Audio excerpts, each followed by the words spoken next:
a big night last night in Michigan. You know, only a week ago, when we went to Michigan, we were down pretty substantially in the poll numbers that were put out, and it looked almost impossible. But people in Michigan came together and said, you know what, we want to see taxes lower for the middle class. We want to see our borders secured. You know what, we want to have somebody who really understands how the economy works and who will fight for every good job in our state. We want to have somebody who understands that we want to get off of foreign oil. And so the people of that state came together and let their voice be heard. And gosh, they got me that #1 spot. And boy, am I honored.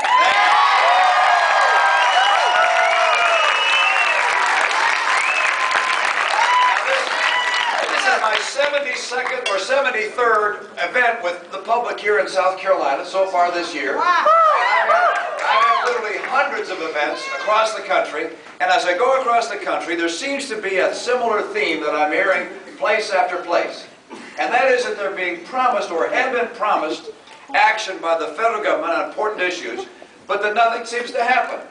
They were told by the people running for office that they would secure the border, but they haven't. They were told that they would fix Social Security, but they haven't.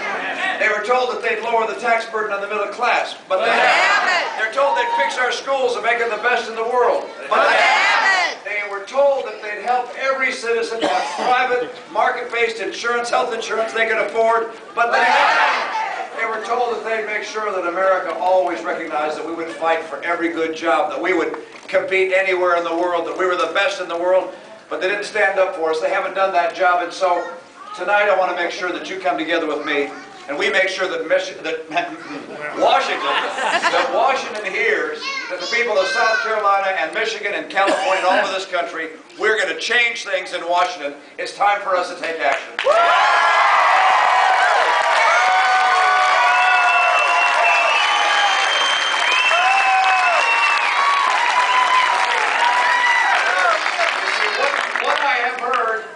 Washington is broken.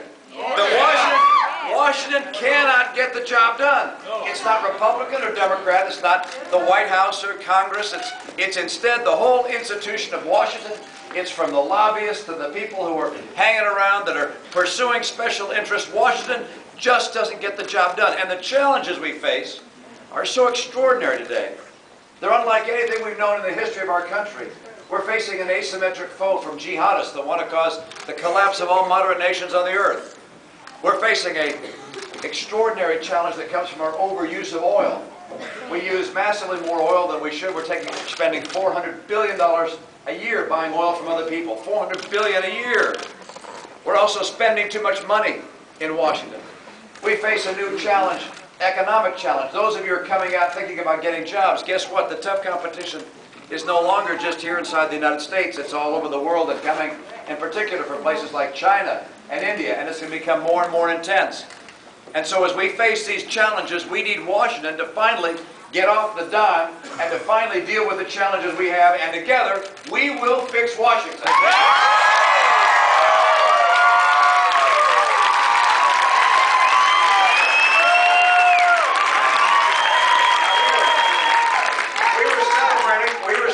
Last night in Michigan, we were celebrating a victory of optimism over Washington-style pessimism. We were celebrating, recognizing that while we were celebrating in Michigan, in Washington, D.C., something else was going on. They were worrying because they can hear us coming. They can hear this movement across the country saying, we are going to change Washington. We're going to get the job done. We are going to finally fix our schools and get health care for all our citizens. We are going to lower taxes on the middle class. We are going to cut out pork barrel spending out of Washington. We are going to make the differences and the changes that have long been promised but not delivered, because together we can get that job done.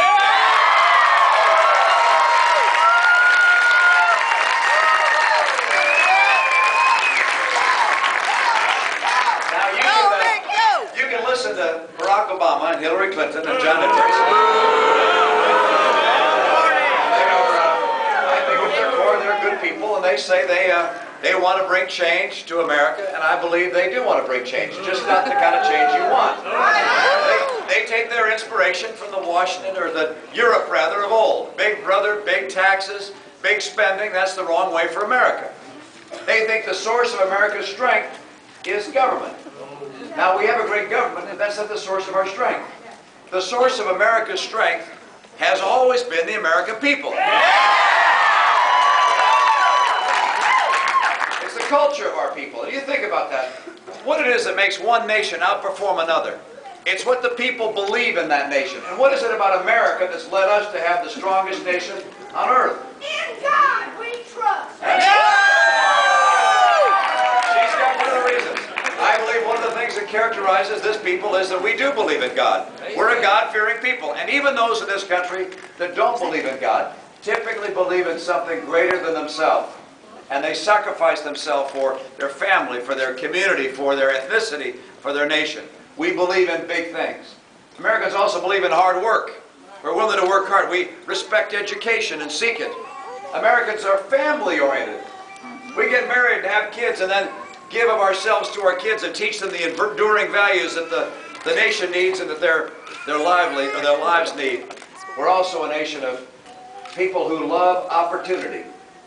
You know, you think about the DNA, if you will, of the people who came to form this country. They came from all over the world, and they chose this place to come, not because there was a government handout here, not because this was the easiest place to make a living, but because this was the land of freedom and opportunity. They came here for opportunity. They said, look, I'd rather, if you want a handout, there are lots of places in Europe that'll do that for you. But if you want opportunity to do whatever your heart desires, you can fulfill that dream here in America.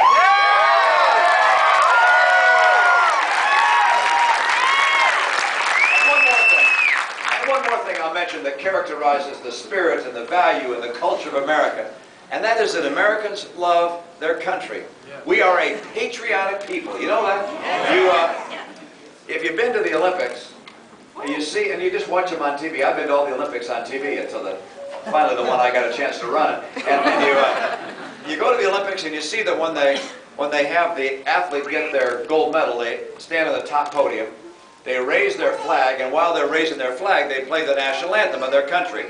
And the kids from the other countries are typically standing reverently, or they're saying, we're number one, cheering, something like that. The kids from our country almost always put their hand on their heart as our national anthem is being played. And you can see them mouthing the words to the national anthem. And sometimes they get them right. And you know they love this great country. Sometimes you'll see tears running down their faces. And if you ask them why it is they're so emotional, it's not because they're always so happy to be the one who's become the best in the world at something. They'll tell you they're proud to be able to stand up and to represent the country that's the hope of the earth. This is a great land of patriotic people. And so as we think about what makes America strong, we say it is our people and what we believe. And as we think about what we have to do going forward, it is not turn left with big government. It is instead to turn to the American people and say, how do we strengthen our people? And we do that by strengthening our military to make sure we're safe. It's not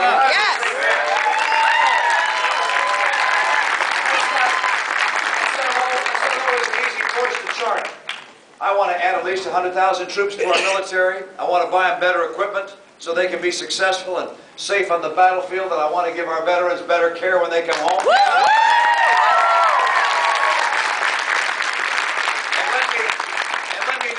Something which I know you appreciate. It is popular in some circles to be critical of the president. And no one manages a war perfectly. I think that would be impossible. But this thing he has done. He has kept America safe these last 6 years.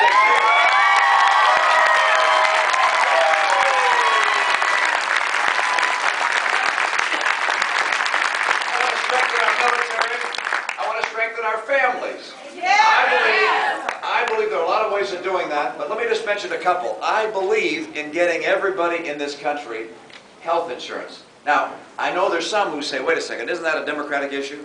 The answer is, well, no, it's a problem we all have. When you have 47 million people without health insurance, it means when they get sick, they have to go to the emergency room to get care. That means they're getting the care late. They didn't get preventative care. It's not good for them. And by the way, guess who pays for them at the emergency room? We do. Wow, this is a very instructive crowd here. Yeah, you all do.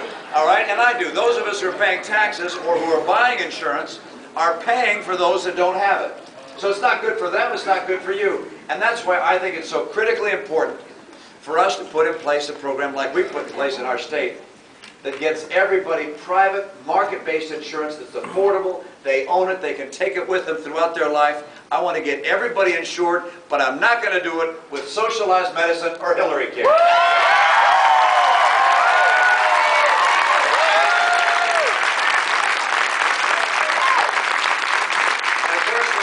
We strengthen our families with great schools, schools that are competitive with any of those around the world. You know that as we stack up with other schools today, that our public schools are not performing as well as those of other nations. That's got to change. There are a lot of ways to do that, but one way is to make sure we treat the teachers like the professionals they are. And I believe in better pay for better teachers.